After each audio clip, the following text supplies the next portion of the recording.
Welcome in. Jesse Shule here from jesseshule.com. I got my man Sean Higgs here to talk about week 4 slate of NFL games, and we'll talk about Monday Night Football going off tonight. But first, Sean, how'd you do this weekend? Hold on, I'm retweeting this ad for us. Yes, hold on. Or Xing it out. What are we doing at with the? I untweeted and I retweeted it saying, "Hey, live with Jesse." Yes, no Taylor Swift comments. Why no? How'd you do this weekend? Not bad. I had a nice college football weekend. Winners there, of course. I mean, do we even got to talk about the Oregon game? You know, come on, that was a best bet play for me there, so that worked out well. And NFL, couple tough losses. I mean, I had Minnesota. Are you kidding me? I get, TJ Hockenson was the highest paid tight end. The guy fumbles. I thought he fumbled in the end zone. Can't hold on to the go-ahead touchdown in the end zone. What are we doing here? I did have a bad take on the Redskins or Washington, whatever they're called now.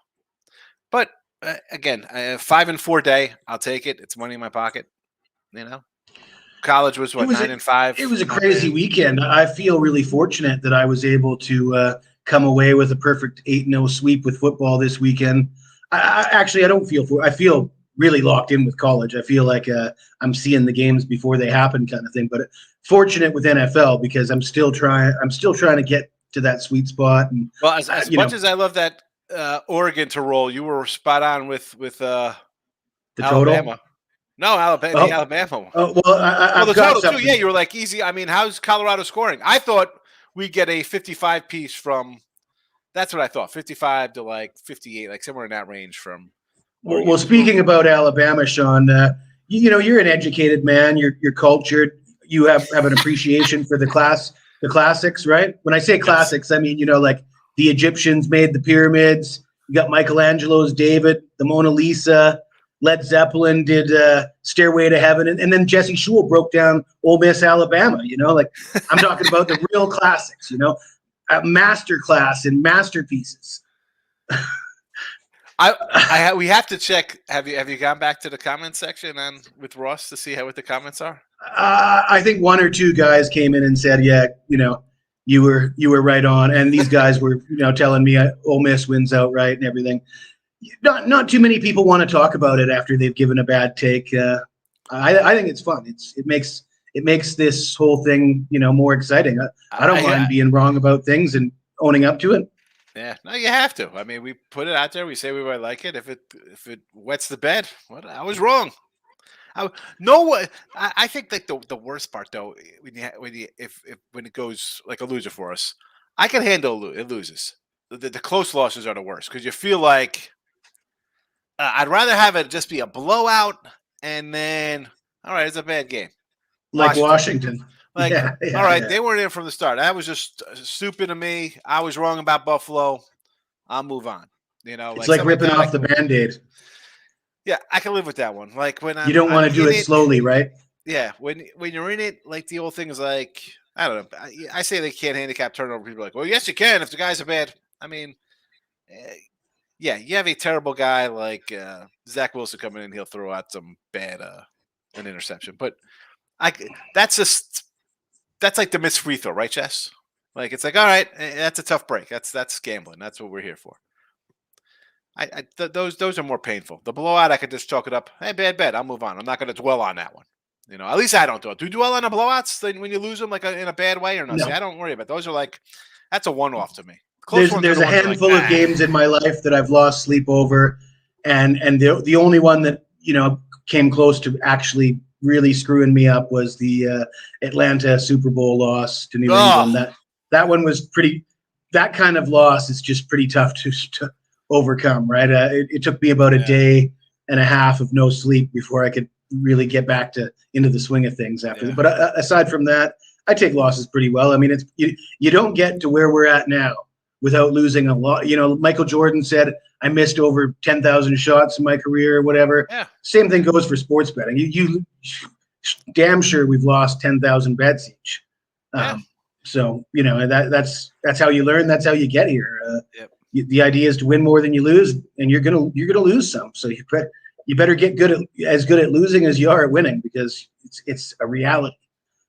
But Sean, all the storylines this weekend, crazy weekend in NFL and college, and Monday morning, the number one story, the thing that everybody's talking about, Travis Kelce's got a new girlfriend. Oh, Travis Kelce. What's your name again? It doesn't matter what her name is. I'm so sick of hearing about Travis Kelce. And the thing is, I turned on the TV this morning, and Adam Schefter's Twitter is all about this subject. In fact, he said that he was going to go to a live stream of Taylor Swift watching the game as opposed to actually watching the game. So you don't want to watch the game. You want to watch Taylor Swift watch the game. Not this guy. No way. Not me.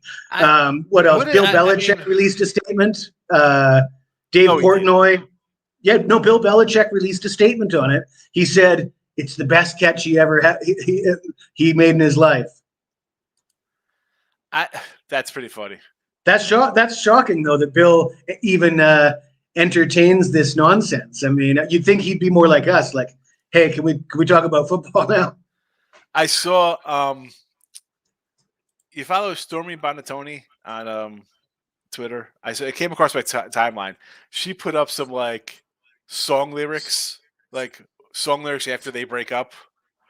Treated our first date like a first down, crossed the line, so now I'm not around. Thought I won a game with you by my side, but you dropped the ball. It was all just a lie. Like the Taylor breakup songs after they're out. I was dying reading some of them.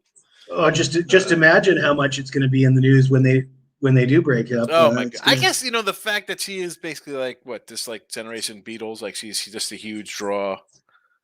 But oh my goodness. Oh, she's a huge draw, but the thing is, her fans are like the ultra progressive type. So for her to be dating a football player is like, that's not progressive at all. And but this guy's out there saying, "Go get your triple vax." I mean, he's not like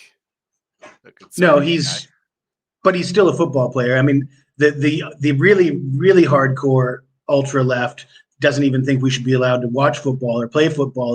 They compare it to the Coliseum and the games and then all that stuff, and they don't want it to even exist.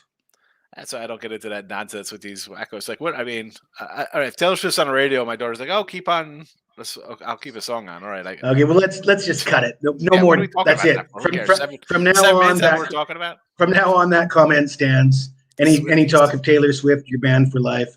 But I mean, obviously, the big story: the Dolphins score 70 points. Holy cow! I don't know when the last time I seen 70 points scored in an NFL. Do you know when it is? No. I mean, it's I don't know. Maybe 55-ish. I mean, what is going on? And I laid with Miami yesterday. I was like, and I hate doing that. It was a square play, but it was the right play, right? Like coming home after 2 straight road wins, and then you open at like 6.5. And you know me, Jess. I see 6.5s. I'm like taking a dog, because I just hear they just got to win by a touchdown, like a 7.5. Oh, I'm taking that extra half. I'll lay a point with a 7.5. I don't care. I'm gonna lay. I just saw that Denver defense totally collapse against Washington. I mean, they gave up a touchdown with 1 minute and 47 seconds to go before halftime against Washington. Couldn't get a first down. Washington comes down, scores a field goal, and not only touchdown, 2-point conversion too. So they score 14 points in or 10 points, whatever it is. 11 points in like 1 minute and 47 seconds. Then score on the opening drive. I'm like, this team is done. 35 points to that team. And sure enough, first play of the game. Or second, whatever it was. Yeah. Two of my plays yesterday were square favorites. I had the Seahawks and the Dolphins. I had Seattle. And then my other play was the Colts, which that's not square, I guess. Taking the doggy +8, they went outright. I feel a little bit better. I don't mind winning square plays. I'll win square plays all the way to the championships if I have to. You come in when people are like, "Oh, that's like a public." Like we're way past that now. With sports betting legal, that isn't even a question of like, well, the public's on a team. Well, they're going to be on a team. There's 15 games, and you're watching 10 prime time, whatever, for college football. There's no such thing as like a public game anymore or a square. I don't think so. I mean, how can you? How can you when it's legal in every state? And well, the splits say this. Well, the splits are going to say, and I bring this up all the time. Everybody's going to be on the Eagles in Philly. They're playing the Giants. Everybody in North Jersey is going to be on the Giants. South Jersey. I mean, that's out the window, a square public play. And if you think it is, well, make sure you bet on Sunday or Monday or Tuesday and not on Sunday mornings for NFL or Saturday mornings for college football, because the line is way gone. But yeah, we were talking about that off air and how closing line value has affected my records at various sites. At my own site, I'm hitting 79% so far with college football, which is down from 90% this time last year. I must be slipping. But at some sites that record is a lot lower because of closing line value. I wasn't able to get those early lines, or the total. I took a first half total instead of a full game. I mean, they were all the same bets on the same teams or the same over or unders, but at a slightly different line, and all of a sudden you can have an 80% record becomes a 55% record. It doesn't take much. That said, though, college hoops, like 2 years ago on the sports capping, I was like at plus like 3,000, like big numbers. And on the Winner Free Picks page, it was half that because of half point value. Like you're getting pushes instead of wins, and a push instead of a loss. Those college basketball usually comes down to those half points. Yes, it totally matters, especially in the tournament. That's why I actually play a lot of money lines on teams that are -2.5, -3. Half the money line, I think 3. Yeah. When you get to the tournament, just think about how many games are decided at a free throw line by a bucket, right? Yes. Yeah, by a point. So the last thing you definitely don't want to be laying 2.5 in these tournament games, in my opinion. And I ran into that so I had Green Bay yesterday. So on one of the sites I had money line because they post money lines early. Other sites, they just give you they don't put a money line up till later in the week. So I'm losing at a -2 when they closed at a +1. And I could have had a money line at even money. That's the tough part when you get in early sometimes. You should have a win. It ends up as a loss for you, but I figure they bounce out. That just that those little pushes and losses in the long run for us. Well, that's what I was going to say. Right now, my record's sitting at close to 80%. I think it's 79% at jesseshul.com and sports capping. And it's, a lot lower at a handful of other sites. But by the end of the year, it's going to be within 4 or 5% at the very at the worst. So, I mean, it'll all even out. It already has all evened out to some degree. But one thing I wanted to ask you, Sean, is, I mean, with the Dolphins scoring 70 last week, and that being something that we almost never see, or I can't remember the last time I've seen it, my knee-jerk reaction would be you want to fade the team that scores 70, and you want to bet the team that gives up 70. And I'm not really saying that that's these two teams. I'm just saying in general, just in general terms, when you see a team score 70, do you want to bet against them the next week and bet on the team that gave up 70, sort of like a contrarian? Is that something that you could see yourself doing? Yeah, and I said that the other day. So I think the Brewers beat Miami like 16-2 the other day, right? And I'm like, wow, come back with like Luzardo here as it was like a pick 'em versus him. Because you get crushed like that, you're embarrassed. I don't care if you're playing in front of 1,000 people or 100,000 people. You expect a bounce back performance. Now, Denver's playing the Bears. The Bears, talk about teams look embarrassing. I mean, that's a program they're embarrassed every week. Is that a game I want to get involved in? So is Denver, though. So is Denver. Yeah, how exactly, can you lay 3.5 points in a game between those two teams is what I want. But do you want to get involved in that game? Like, I would initially say I got to take Denver because I have a Hall of Fame coach, a Hall of Fame quarterback, and a team that was perceived a little – I mean, I know the Bears were thought of as a high team. I didn't think the Bears were. I was high on Denver. I'm like, hey, take Denver to win the West as opposed to – everybody jump on Kansas City. If I'm looking for a surprise, I'm surprised. I'm surprised that's this trash. This game is not something I bet on. Yeah, do I like Denver? Do I want to lay on the road with Denver? I mean, you've seen this. I'm not saying the Bears are good. It's just a game. Why play it? You really got to play that game? Where's the 1-800 gambler clip? I agree, and that's why I said. Yeah, and even on the other side, so it's like, let's fade. We got to fade the Dolphins. Well, Buffalo's just coming off a game where they won like 40-3 or something. That's not a team like that's in the almost same token. You're off a huge blowout win. You looked really good. The team looks crisp. There's another angle there, though, Sean. Yeah. Tua's big hit last year when he got hurt that was against Buffalo. Yeah. And it's the same team that he suffered that injury against. And I don't know if you remember on the show the other day with Ross, I was talking about Eric Lindros and how as a Minnesota, he was never the same. It was Scott Stevens that delivered the career-ending hit and knocked him out. And then he came back and he looked like himself, sort of. Good, but it was tentative. It wasn't quite the same. And then it was the exact same guy, Scott Stevens. They brought him back a little too early. He probably shouldn't have been playing. He's got his head down, Scott Stevens again, and then he's out for ever basically. But it was the exact same player, both those hits, and that you got that situation with Buffalo. He's on the road at Buffalo. He's basically flying high. Could that? I don't want to. I'm not saying that's what I'm rooting for. I'm just saying. Yeah, no. This kind of stuff happens. I mean, and you agree with me when I said the minute I'm taking Miami is the time he's going to get his bell rung and get knocked out of a game. Well, I kind of feel like I bet on them last week, so I got one under my belt. I certainly don't. I don't want to be betting on them anymore, just because. Yeah, I know that week's coming when Tua goes down, right? Eventually it will happen. As crazy as it is, think about guys getting hurt, but he's really just a guy. I not even maliciously, just he gets hit and the guy lands on him wrong. So I actually grabbed an over on this one, opened up at 50, 50 and a half, and then immediately it's up to I think a 54 now. But that Buffalo defense, which is why I watching, I'm these guys, the defense doesn't look all that great, and I think we see some points. This game, I think we definitely see points. I think this is going to be an up and down affair. I mean, I'd go over 63, to be honest with you. I think there's going to be a 37, 35, get to the 70s. I won't be shocked. Interesting. Yeah, and as far as Denver, the reason I know what you're thinking. It's wow, you see a team put up 70, another 40, automatically take the under here. But they opened up at 50 for whatever reason. And they adjusted to a 54, which makes sense. That's where I thought it opened, 54.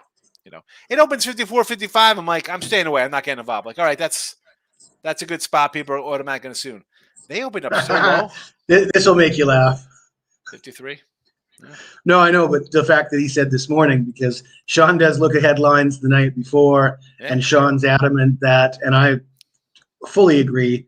You bet Sunday afternoon, Sunday night, not Monday. There's a big difference. Big difference in the lines between Monday morning and Sunday night. Yes, especially on totals. That's every game almost. Especially on half the games. You got to get those early because the public's.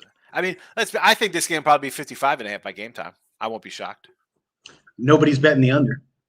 No. But what I was saying earlier was I mentioned that the knee-jerk reaction when you see a result like Miami scoring 70 on Denver is when a team gets blown out like that, you want to bet on them to bounce back. But the reason I said not in particular these teams, but just in this situation is because there's no way I can come back with Denver. There's no way I want to have anything to do with Denver until I see any inclination that the team's buying into the coaching staff and Russell Wilson and those guys there. They just seem like a gutless bunch that don't have enough heart to win football games and poorly coached and poorly.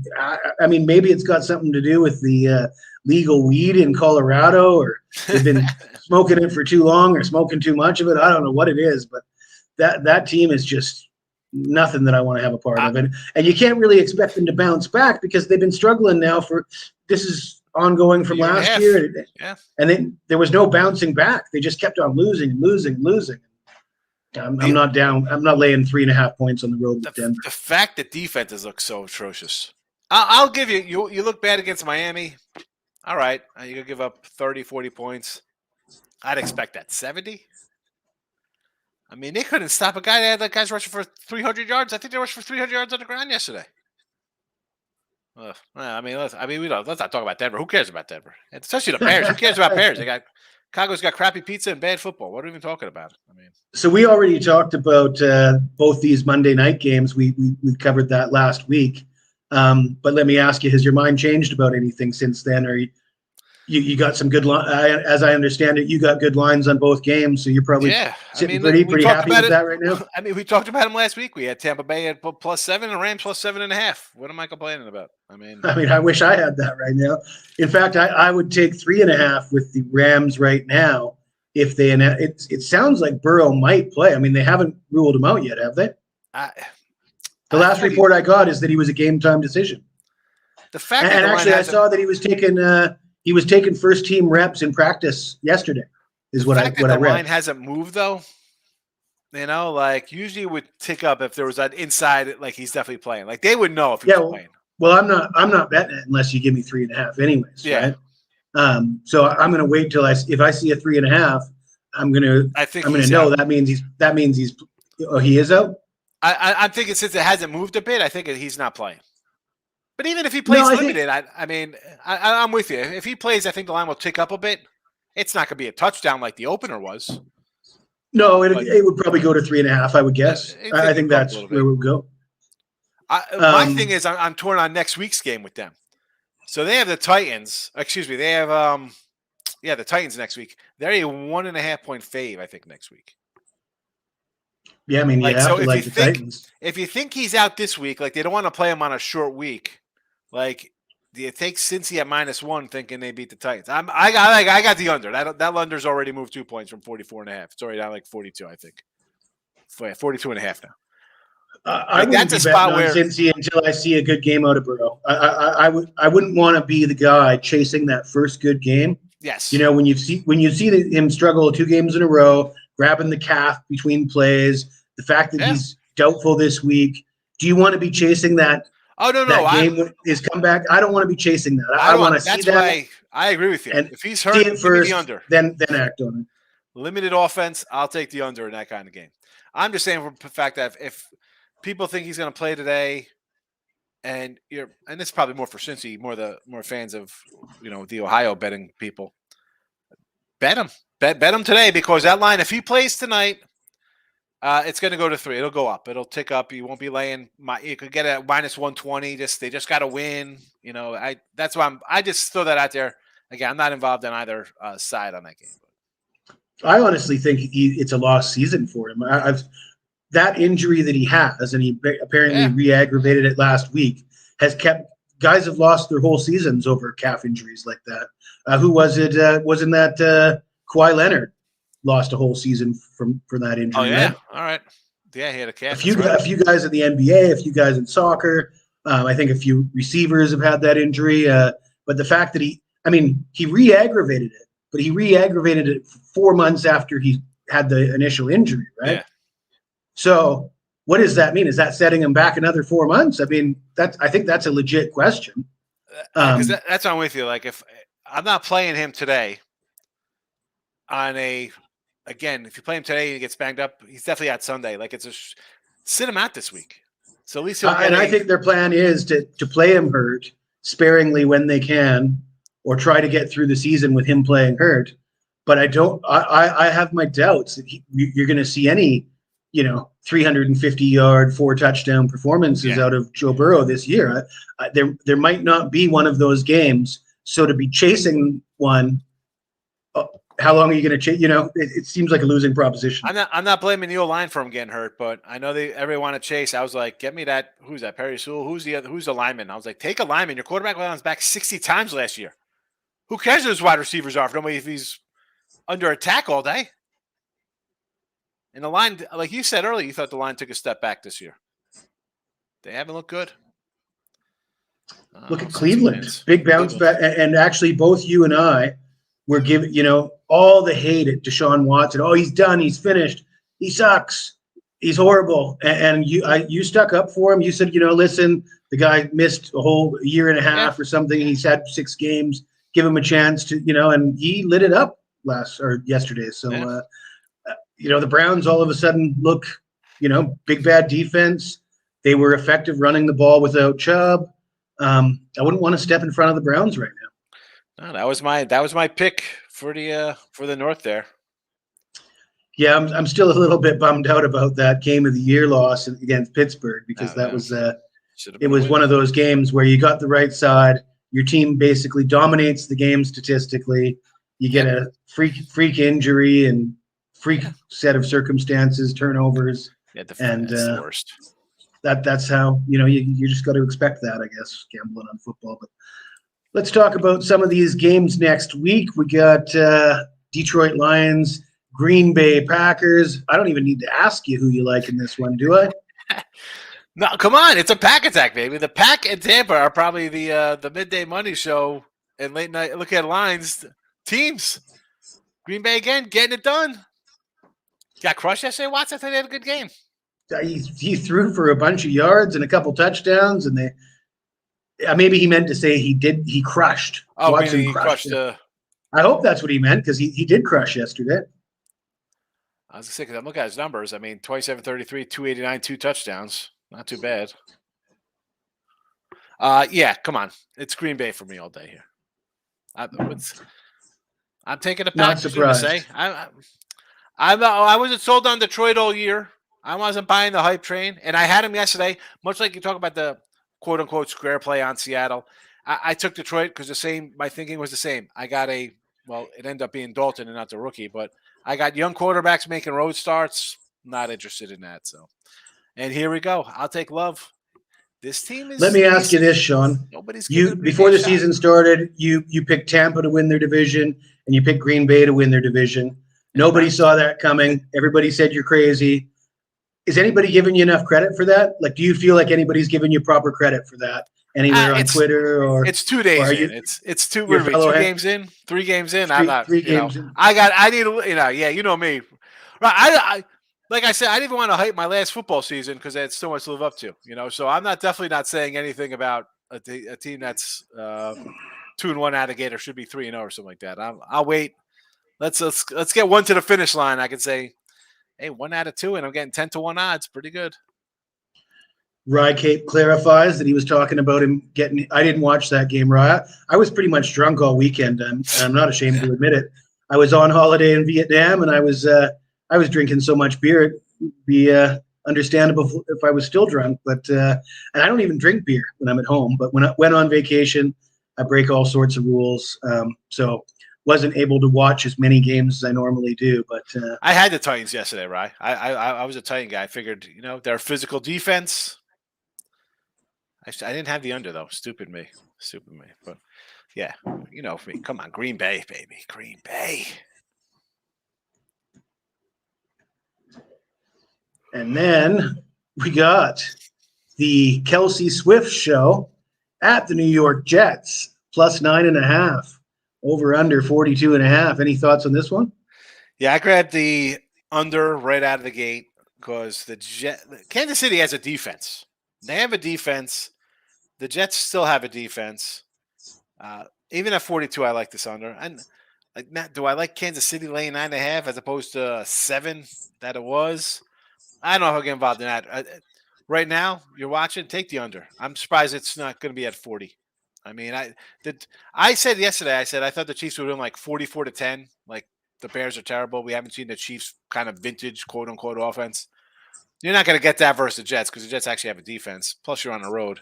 But I can see this being like 27-10, 27 like under. I'd go under 40, honestly. You're not tempted to take the 9.5, Sean? No, I'm not. No, not at all. Not at all. I'd rather take Kansas City than the 9.5 because I could, they score a couple. It could be 13-0 this game. 13-3's got you a win if the Jets really bring the hammer and the poorest KC wide receiver talking point raises its head or something. This could be a 16-3 game. So why would I? No, I see the Jets lose. It's a shame what happened to the Jets. I mean, they'd probably look a lot better with Mike White right now. Yeah, he looked pretty good coming in. Although, as much as I say like Tua goes down, I can't really do a future on Miami White in because I was worried about him getting hurt. White was good when he played with the Jets, and he threw a big touchdown yesterday. So I have a little confidence if he comes in over Skylar Thompson for Miami. But yeah, how can you take the Jets at +10? No, thank you. Stay. You don't have to bet it because it's Sunday night, and if you do bet it, just bet the under because this could be ugly. I expect it to be ugly. Who am I kidding? That's why I got the under. Oh, let's see. We got next Monday. Where is it? Where are we here? Let's go. Seattle and the go. Giants. Great. Huh. Great. Everybody in New Jersey. It's scrolling on the bottom. You had it on scroll as opposed to on the block. Yeah. I don't know how that happens. That happens. There we go. Jesus. Oh, come on. You just got to unhook the check mark. It's not that hard. He is still drunk, everybody. He's drunk streaming. Third time's a charm. Nope. Jess, what are you doing? Click on it, and then there's that little check mark box. Unclick it. Hit save. See, it just goes to see. I have scrolling, and I have. Yeah, so click on a scroll box.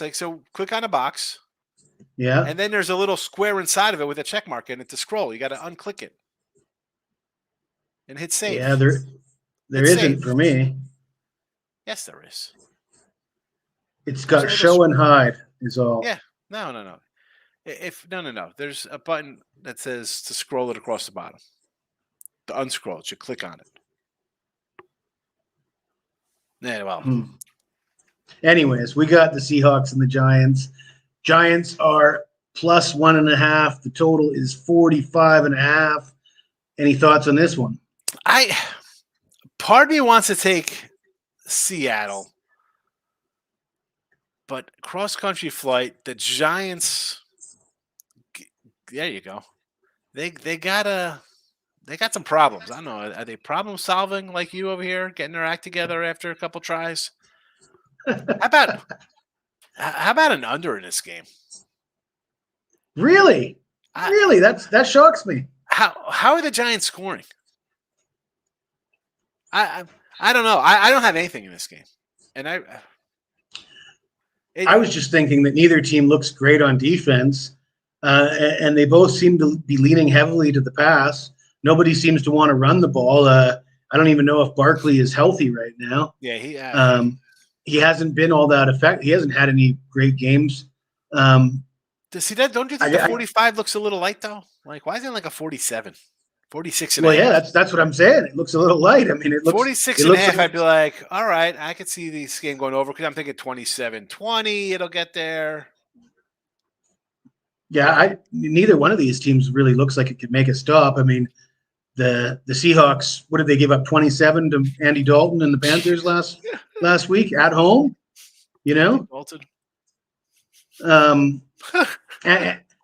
And even when the Giants have looked bad, they have.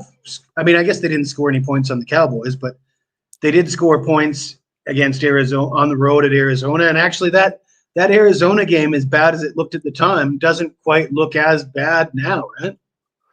Yeah, that was a weird, typical Dallas game where they could come in and be terrible. And I said about the Cowboy offense, let's see what kind of offense they have with their new coordinator when they need it. And I'm a lot of injuries for Dallas in that game, missing guys.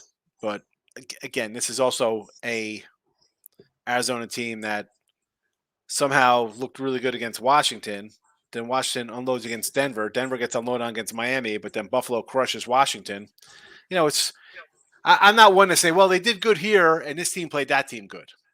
That's especially with just like 2 games under your belt. So, I mean, I know they scored a bunch of garbage points there. Whatever happened with Arizona collapsing in the second half. I say under just because I thought the line should be 46.5, 47-ish, but I didn't bet it. And see, I like Geno Smith. I'm glad he's finally getting a crack at it. He's got a hell of a receiving core as well. Yeah. And I think it shows you, man. You sit and don't play a little bit and get somewhere that has some players around you and a coach. You're all right. Right? I mean, this guy was chased out of New York. Oh, he's terrible. You know. Now, the guy looked great. Lockett. I was thinking about it this morning, and I couldn't quite remember.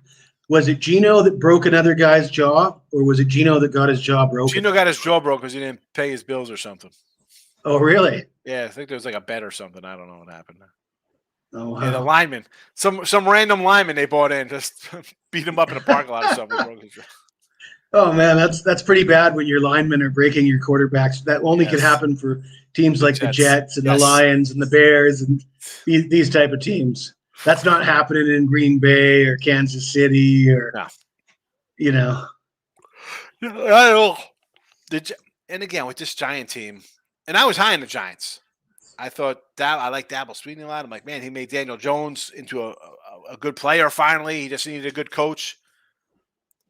And then look at the first game and a half. Looked like they took a giant step backwards, literally, not just in their name. But again, I don't got to play this game because it's a Monday Night Football game. I don't at least. I mean, would you? Maybe if I dig a little deeper, but right out of the gate, no. I've made a concerted effort not to play Thursday night and Monday night games just because they're on at the expense of my records. I know a lot of site owners don't like that, and I'm waiting for a call. You got to, but I hope that call doesn't come because, I'm doing pretty damn good with football right now, and don't mess with success, right? If it ain't broke, don't fix it. Don't force out games if you don't have to. Some sites, like we only get paid when the games win, right? You got to win to get paid on some sites. And whenever I get that, I'll make the call. Be like, well, are you going to pay me for the game when it loses? Because no problem. I will pump out NBA 7 days a week. I'm not saying they're going to win. I might go 1-6 every day, but if you want to pick, that's why I don't. Well, you don't get paid anything if you put out 10 plays and 9 of them lose either, because nobody wants to know your name. Yeah, exactly. Like, so, I mean, I put out games that I like. I'm not just putting out to put it out. Like, I didn't have a game. I didn't have a thing last night in the game. Didn't like last night's game. I told you that I have a tradition when I go on holidays. I end up going on big winning streaks. It's something that I've always noticed that happens. I go on a little bit of a holiday, a massive winning streak ensues. Another thing that is good for massive winning streaks is if a site owner calls me out on something. Like if I get a nasty email from a site owner, a 10-0 run is just going to happen just like that. So as much as I hate waking up in the morning seeing a nasty email, it almost always results in a huge winning streak. I've only got one of those. Like I got to put more up, and when I said, "Well, sure, you could just pay me when they lose too," and then that conversation ended.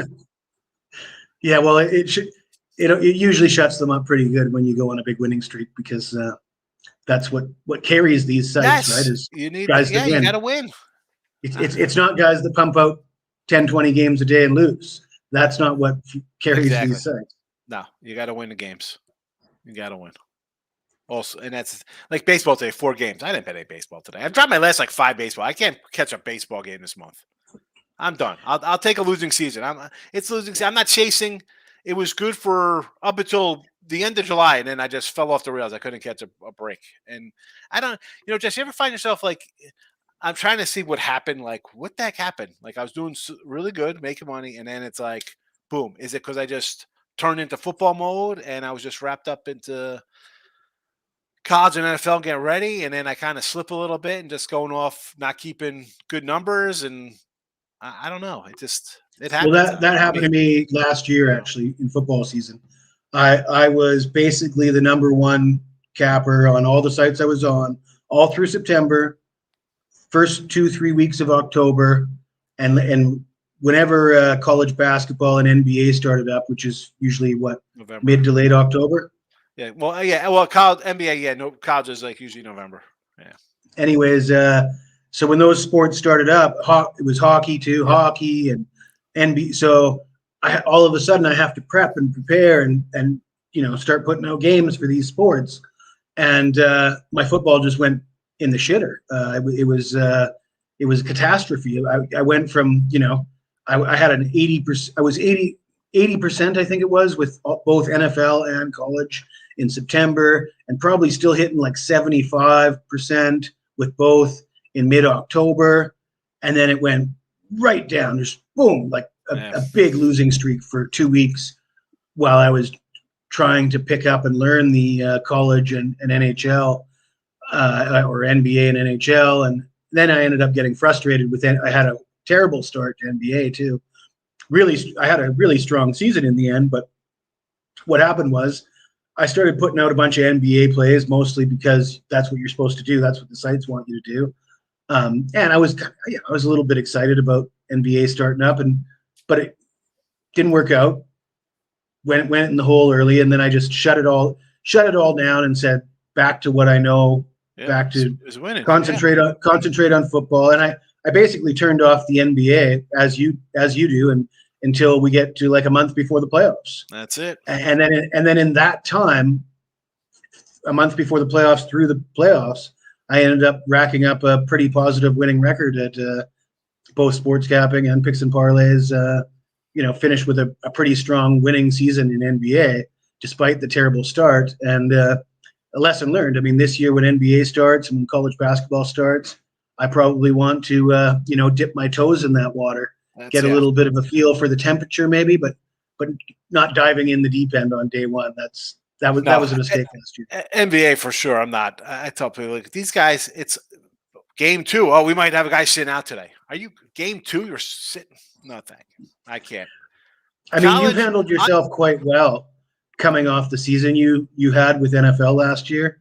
And I must admit that part of the problem was you get to a point when you're hitting like 80% with football for the first 2 months of the season, your ego, it plays with your ego a little bit, right? And it's even the most humble people can be, if everything you do turns out to be right all the time, and everything's just easy and winners galore, you get a little bit too cocky. You start to like your own smell. Yeah. And coaches talk about this. Belichick talks about it all the time. Nick Saban talks about it. Is positive press is poison to his teams. And anytime his team gets positive press, he likes to get them in the locker room and yell at them and tell them they're worthless, just to bring them down that notch. And I learned a lot, because I think last year was the first year that I've ever been hitting 80% halfway through the football season, because it's not a common thing. Like you said, last year was probably the first time you've ever hit that kind of crazy numbers in football. Yeah, absolutely. And it's hard to keep yourself grounded. You think it's never going to end, and or perhaps like I said, I think you've handled it much better than I handled it. For about 2 weeks, I think I've got it all. I learned pretty quick. It's like touching a hot stove, right? Ow! I'm always like, I because some people come in, oh, you don't care, you're so whatever with your. I'm like, yeah, because I don't want to be like, look at this, I'm super. I don't ever want to come in and, because I know in the long run, my percent, I'm going to be like mid 50s, and it's good enough to grind out. And the public people, they look at that as, oh, that's not good. All right, well, that's why I keep doing it. And you're going off to work, and then you come back and catch me later, because my lowly 55% or 54% over tens of thousands of games for 20 years isn't good enough for you. It's good enough for me. Like, I don't know. I try to. It's good in the bad of me, because you talked about it like in the sea. I'm like, I don't want to talk. I was last year, and again this year I'm not down. I'm breaking even. I'm even. That's fine right now. I know I'll hit my I'll get my right bounce. My doink field goal will go in or whatever. I'll get my pick 6 for a cover. It is what it is. You can't get too Well, I hype myself up when I have a good run, and I break out the yellow unitard and the wig and strut around and call myself Mr. Perfect, because I think people enjoy that. It. Yes. You want to celebrate. You have a good week, you celebrate it. But if anybody takes the time to talk to me, I'm very candid about the fact that, we're not going to win them all. Transparent with records. I can't guarantee winning. There's no such thing as a lock, no easy money. They don't listen to that. That goes in one ear out the other, because they're just all about the hype. And that's why I'm like, you know what? If I don't go crazy hyping, if I'm just, here we go, back at it. We won. Let's keep it going. We lost. All right. I'll catch them today. I can't. It's way too much energy.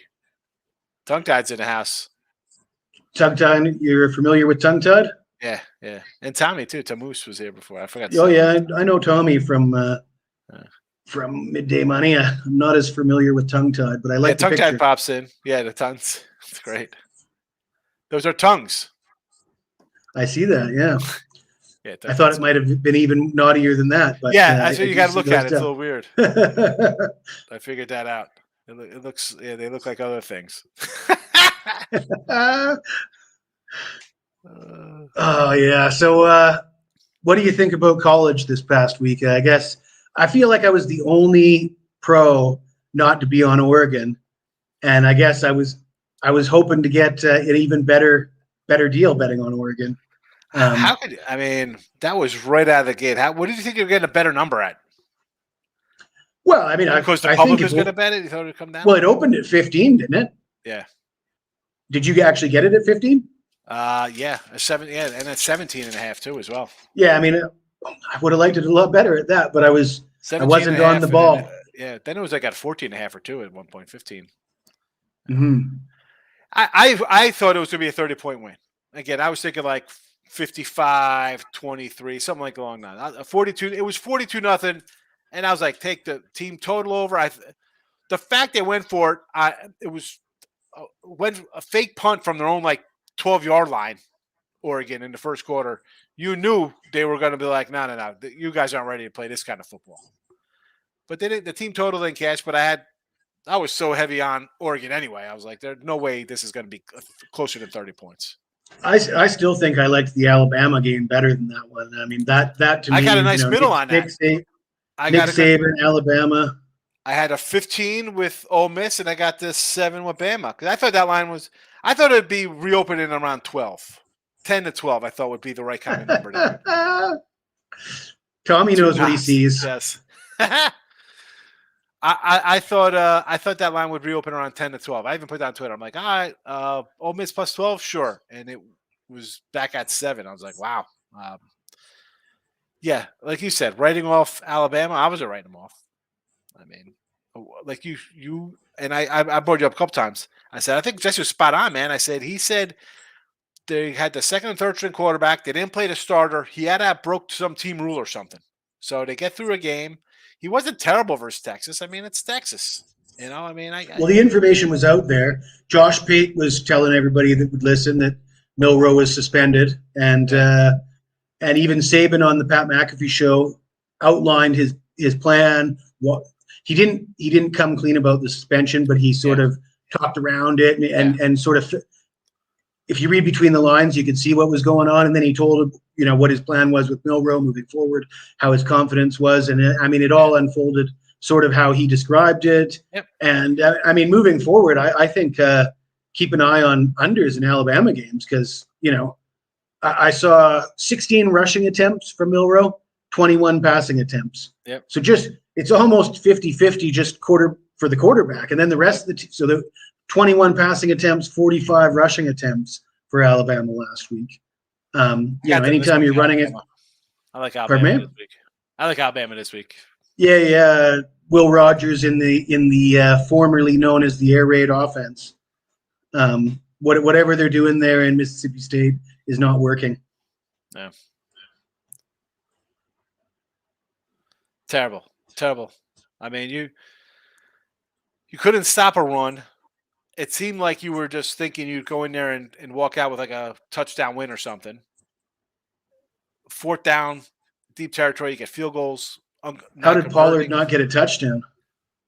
Because here's the thing with Dallas, and I said this after week 1 going Jet games, I'm like, can we, even after the Jet game, because Jets have a decent defense, can we see this Cowboy offense do something, please? And now they have the Patriots again. Another tough defense coming in. What kind of offense do we have here at Dallas? That was my drawback. Everyone's like, oh, Dallas. I'm like, who's this offense? You can't rely on your defense to give up 15 points a game and you win games 21-17 every week. Your defense is going to get hurt. And sure enough, Diggs is gone. I mean, it's the offense is a problem. And was that how they lost? Was Arizona going to the deep ball where Diggs would have been had he have been there? No, they had a big rush. The Cowboys couldn't stop the run at all, and they couldn't score. They had red zone opportunities. They go for it on 4th down, don't get nothing. They're kicking inside the 10-yard line, kicking field goals. Like, just ridiculous nonsense, just Cowboy football. If you're a Cowboy fan, that's the norm for them. Dak throws a pick in the end zone. Bad play calling in the 10-yard line. They march down the field. I'm watching the game. At the end of the game, I'm like, there's 5 minutes left. You're playing like you're up 12 and you're down 12. You need 2 scores, and they're just lackadaisical. Coaching. Again, I don't like the coach. I think the coach is terrible. He's as bad as the guy before him. They wasted Tony Romo. They wasted Dak Prescott. Bad coach. No offense. Where's the offense? You got rid of offense coordinator. You haven't needed the offense because you won 70-10, and then you needed offense. You couldn't score against Arizona, who gave up 40 points or whatever to the Giants in the second half. Are you kidding me? With no Barkley. No Barkley and a bunch of no-name wide receivers. The Giants scored, 30-something points in the second half of that game? And you can't put up 20? Woof. All right. Trey, we know what Trey Lance could do. He's good. He's good bringing water out to everybody. Bring the towels out, Trey. I was surprised Stroud looked so good last Sunday. Is he kidding? Let Trey Lance out there? Is that a joke? He's terrible. He's absolutely terrible. He couldn't do anything with a good coach and players around him. What is he going to do on this team? Magic Smith's getting crushed after. Yeah. Is that the OC. Oh, okay, I see. It's terrible. Trey Lance. What the heck? I'd rather have Cooper Rush. I wanted the Cowboys to sign Matt White, to be perfectly honest with you. How bad is that?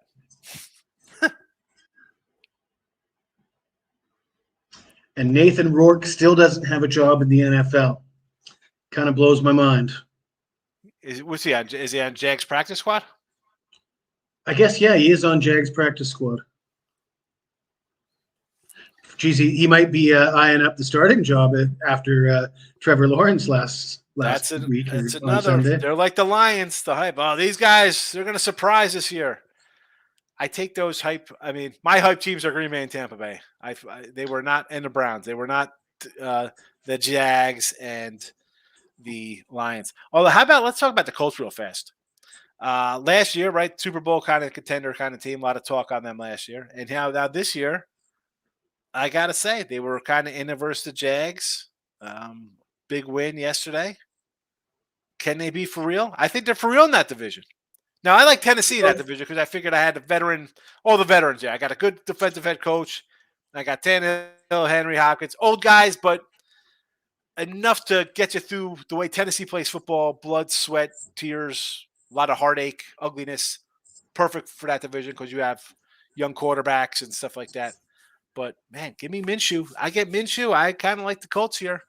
Well, that's what I was going to ask you because if Richardson's healthy, I mean, you stick with Minshew, right? That's your call. That's what you're doing. I wanted Minshew to start the season. Oh, yeah, exactly. I mean, that's what I said. You put in a rookie, he's there forever unless he gets hurt. And you're looking at a 3-win year. And, again, he's looked good. He's had flashes. I mean, the guy scored what? He got like 5 touchdowns in 2 games. I mean. But if you actually want to win games, you got a better shot at winning games with Minshew. I do. Because he's more off the cuff, running around, taking off with the ball. That's going to be one hell of a controversy, though, if Richardson's healthy, and if then you get that infighting in the team. There's going to be some guys that think Richardson should be the starter, and then you got race issues too, like that comes to play when you get you're putting that. Yeah, the old white guys in there. Why are you letting him start? Not the young. Exactly. He's your future. Let him play. I don't even want to freaking talk about stuff like that, but to think it doesn't exist would be naive. We've seen it. It destroys teams, and so there's all sorts of issues that could pop up because of that. And none of those would have been issues if they just had a name Minshew the starter for week 1 and let Richardson learn as rookies should, in my opinion. Because you pull him out after, and again, he hasn't been terrible when he's in there. Richardson, I mean, right? He's could say they're competitive. Mm-hmm. Wasn't like bad, but Minshew's a guy. Again, and he kind of knows his role though. He'll be like, all right, he's not going to be. I should be the starter guy. He knows. He's got his whole act down, so he's not going to come in here and demand whatever. So I think that's a good fit over there anyway. And maybe they could go with a tandem. I don't know. I mean, you don't know if he's going to be back next week. The line's what, a pick 'em next week against the Rams? If he plays, does the line move to 3? Does it go up? Does it come down? Where do you think this line goes next week? It certainly didn't seem like the Colts were getting any credit this week. +8. I thought that was a ton of points against a Ravens team that had its own injury problems, and I didn't think was looking all that good. They're a 1-point fave, the Rams, and they haven't played yet against a banged-up Bengals team. If they win this one, this line going to 3? Does it pop up a couple points off of the win? Because I'll tell you what, I'll be all over the Colts. Give me a couple more points with the Colts. I mean, I still kind of like the Colts anyway. I don't think the Rams are a team that's going to go win 2 on the road. I don't think they're that good. Especially short week, and the Colts are feeling pretty good. Any problem? Jesse and Sean, any problem? I don't get that. I don't understand. Please clarify, Tom. Yeah. What did he try to say here? Or any problem to be solved? We just talk about him. Is he maybe okay? Here we go. Any props? That is funny. Okay, let's see. Do we have any props? I got 2 props I'm going to have today in the show in midday money, but I'll give them to you now too, so you guys could have them.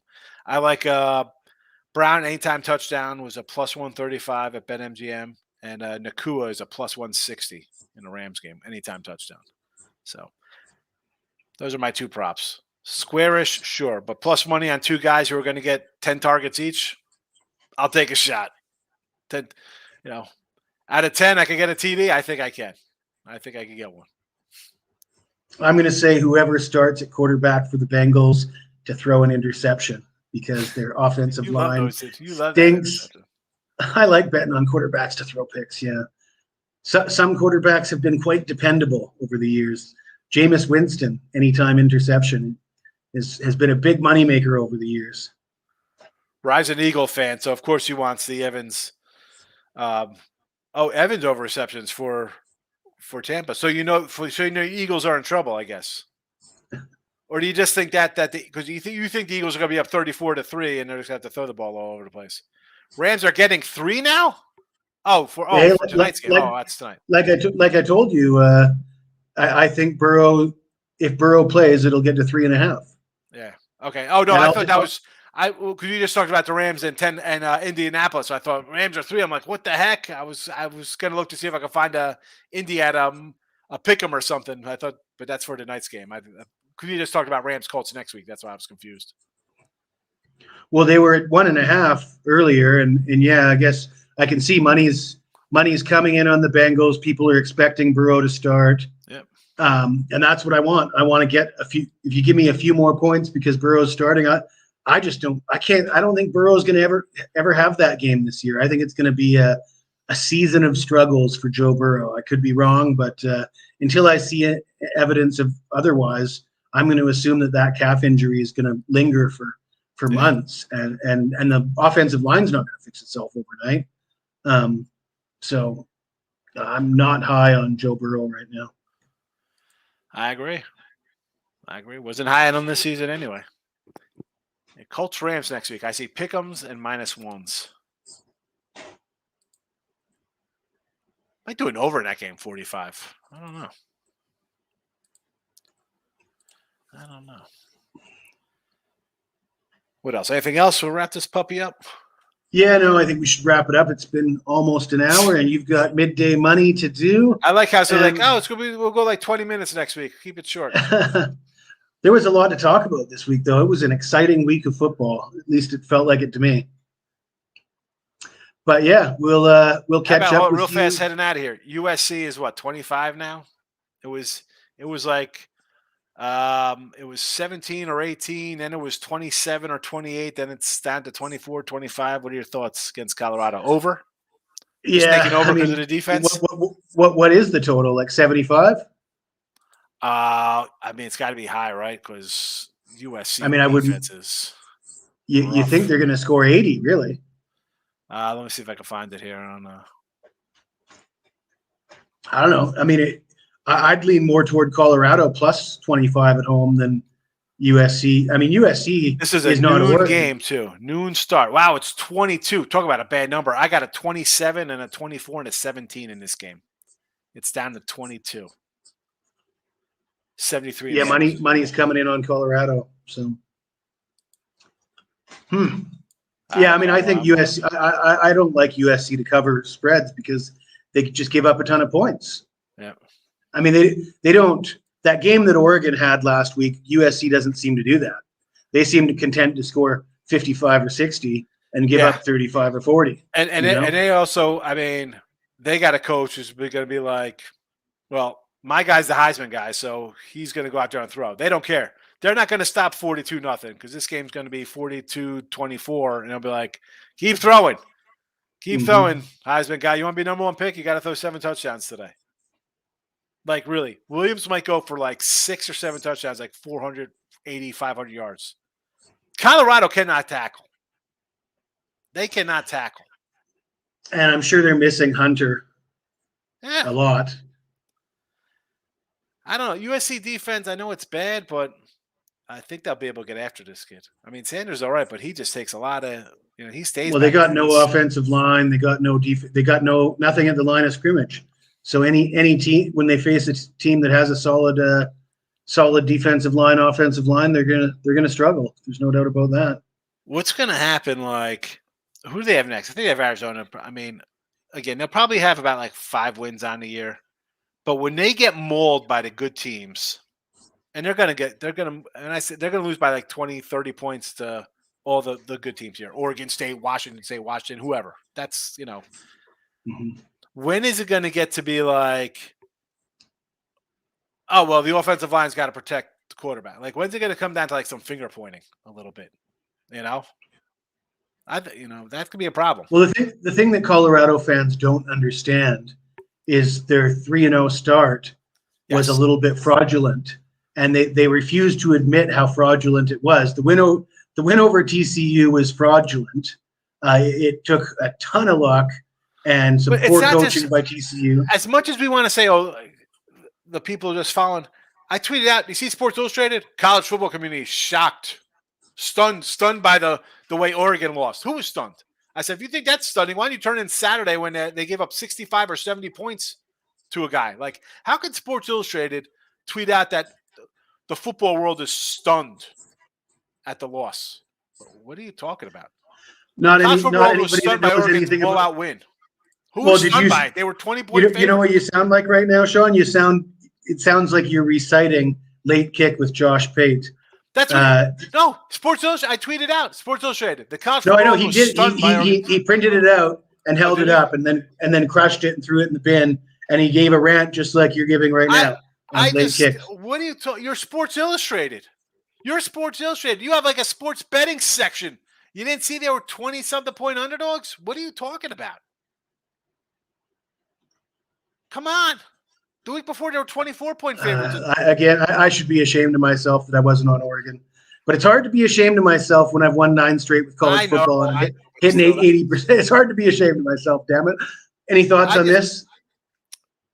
Mark Lawrence is 5-star tonight? I mean, I'm all kind of like a fade injury report kind of guy. Like that kind of – I hate – like even what's his name coming in? Andy Dalton, the Red Rocket. I don't want him to play. That's – that's trouble. Like, and he put up points. Like, I want to know what I'm expecting. We talked about this on Friday, didn't we? A backup comes in. That's why I'm saying I want Burrow to play, and I want you to give me more points, and I'll take the Rams. But how was his? I mean, I didn't read his write up on this out of the playbook. Did Tommy read his write-up? Yeah, Tommy, if you could tell us what he said. That would be helpful. Hey, Burrow's going to play, and it'll be good value at -2. Okay, yeah. Because obviously Burrow was supposed to play. It was 7 because they thought he was okay. So again, though, I just think I don't think it's a positive that Burrow's playing. No. If he's questionable all week, that means he's not. He's basically the guy that we saw last week and the week before, and the guy that we saw last week and the week before is not a guy that I want to bet on. Agreed. So I'd rather I'd rather get the better line and have if I was going to bet the Bengals, I'd rather roll the dice on a rookie that we haven't seen yet. Yep. Jake Browning. I mean, he was pretty good at Washington, but that was years ago. And I mean, who knows what he's been doing lately? He's basically like a forgotten guy, right? It's been 4 or 5 years since we've seen him play a meaningful football game. I agree. Jake Browning. But I guess you could compare him to Geno Smith. Geno was like out of the scene for years, right? Before he appeared on the scene with the Seahawks. Yeah, he was just a backup somewhere. But never got any starts, never played any meaningful football for 5 years or something. Of course, Geno had like a year as a starter in a year or two. And he's going to a good coach, and he's got some guys around him. I mean, again, that's it. For me, the line is gone. Time to move on. It's hard for me to see it being it's a doubleheader. I got to bet the game. You don't even know who's going to start at quarterback, though. Yeah, that's why I'd like to know what his analysis said, because unless you've got a pretty good explanation for that, it seems a little odd to want to make a big bet out of a game where you don't even know who's going to start at quarterback. Yeah. But anyways, Sean, we will catch up with you on Midday Money, and good luck this week. And once again, I think you deserve a ton of credit for your takes on the Tampa Bay Bucks and the Green Bay Packers. They haven't won anything yet, but when you said they were going to win the division and people said that you're crazy, nobody's calling it crazy now. Again, so thanks for joining me. You like to count your chickens before they hatch. Can I get to November, please? Wow, we're not counting chickens. We're just saying the take itself was so far so good. Big game this week for Tampa, though. They got the Saints, so that's a big measuring stick there for us.